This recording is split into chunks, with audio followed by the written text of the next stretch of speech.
the summer of 1874, I was in Liverpool, and having finished my business, I felt that a long sea voyage would be agreeable. So instead of embarking on one of the many fine passenger steamers, I booked for New York on the sailing vessel Morrow. The Morrow was an English ship with little accommodation for passengers, of whom there were only myself, a young woman, and her servant. It was from the latter that I learned that the young lady had been left with an English family by a man and his wife from South Carolina, both of whom had died on the same day at a house in Devonshire, a circumstance in itself sufficiently uncommon to remain rather distinctively in my memory, even had it not transpired in conversation with the servant lady that the name of the man was William Jarrett, the same as my own. I knew that a branch of my family had settled in South Carolina, but of them and their history I was ignorant. The Morrow set sail the 15th of June. The skipper favored us with very little of his company, except at his table, and the young woman, Miss Janet Harford, and I became very well acquainted. We were nearly always together, and I often tried to analyze and define the strange feeling which she inspired in me. A secret, subtle, but powerful attraction, which constantly impelled me to seek her out. But the attempt was hopeless. One evening, as we sat on deck, I asked if she could assist me in resolving my psychological frame of mind. For a moment, she was silent, and I began to fear that I had been extremely rude. And then she fixed her eyes gravely on my own. In an instant, my mind was dominated by as strange a force as ever entered human consciousness. It seemed as if she were looking at me not with, but through her eyes, from an immeasurable distance behind them. Ship, ocean, sky, all had vanished. I was conscious of nothing.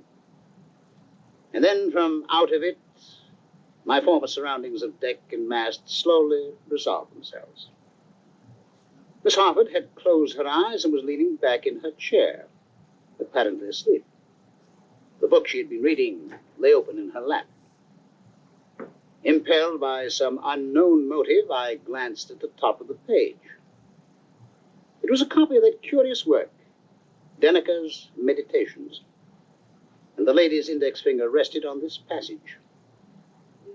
To many it is given to be drawn away and to be apart from the body for a season, for as streams which flow across each other, the weaker is borne along by the stronger.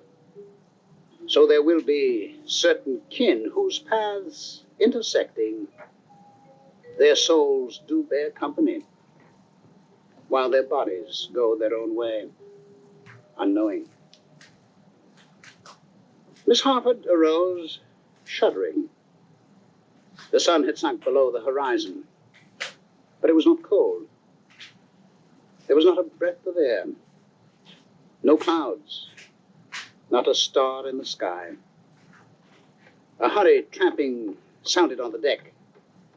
The captain, summoned below, joined the first officer, who stood looking at the barometer. "We are in trouble," I heard him exclaim.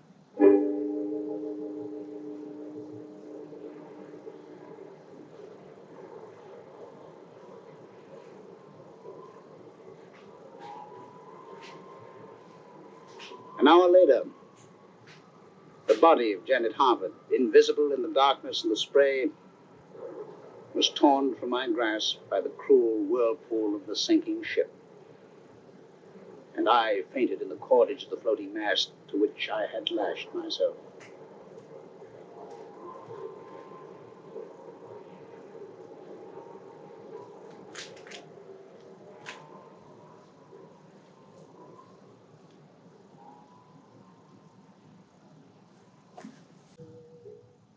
I awoke by lamplight.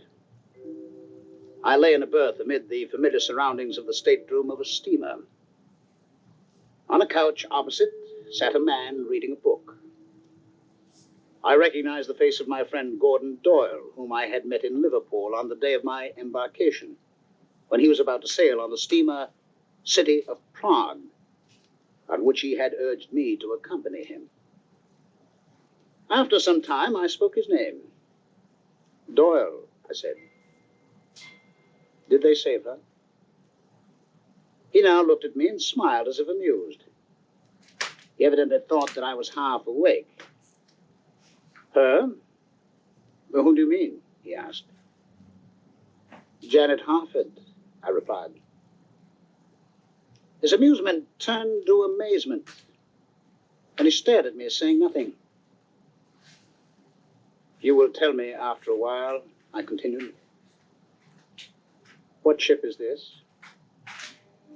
Doyle stared again, and then replied, the City of Prague, bound from Liverpool to New York. 3 weeks out with a broken propeller shaft. Principal passenger, Mr. Gordon Doyle. One lunatic, Mr. William Janet. The two travelers embarked together, but they are about to part, it being my firm intention to pitch you overboard. I sat upright. Do you mean to say that for 3 weeks I have been a passenger on this vessel? Have I been ill? Yes, to the first question. And no, to the second, replied Doyle. Doyle, I cried. There is a mystery here. Please be serious. Wasn't I rescued from the wreck of the ship Morrow? Doyle changed color and approached me. What do you know of Janet Harford? He asked very calmly. First, tell me what you know of her, I said. Doyle gazed at me for a moment as if to think what to do, and then seated himself again on the couch. Why should I not know her? He said. I am engaged to marry Janet Harford, whom I met a year ago in London. Her family does not approve, and we eloped. Are eloping, in fact. For on the day you and I boarded this steamer, she and her servant were boarding the ship Morrow. She would not consent to go in the same vessel with me, and it had been decided that she would take a sailing vessel in order to avoid detection. I am now afraid that this broken shaft may detain us so long that the Morrow will get to New York before we do, and the poor girl will not know where to go. By the way, she is only an adopted daughter of the Harfords.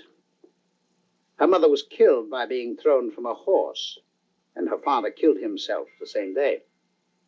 The Harfords adopted her, and she grew up believing that she was their daughter. I lay still in my berth. I hardly breathed.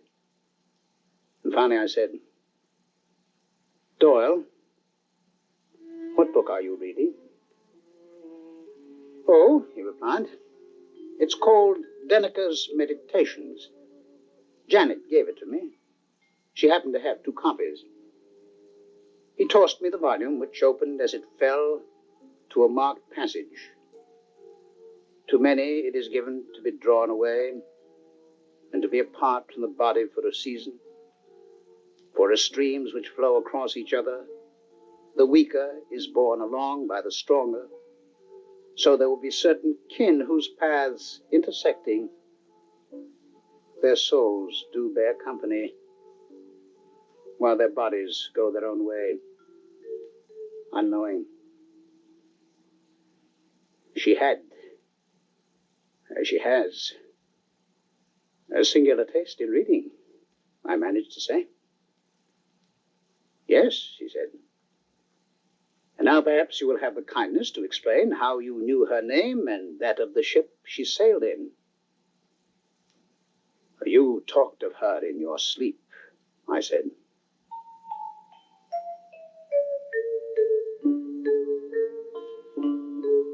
A week later, we were towed into the port of New York.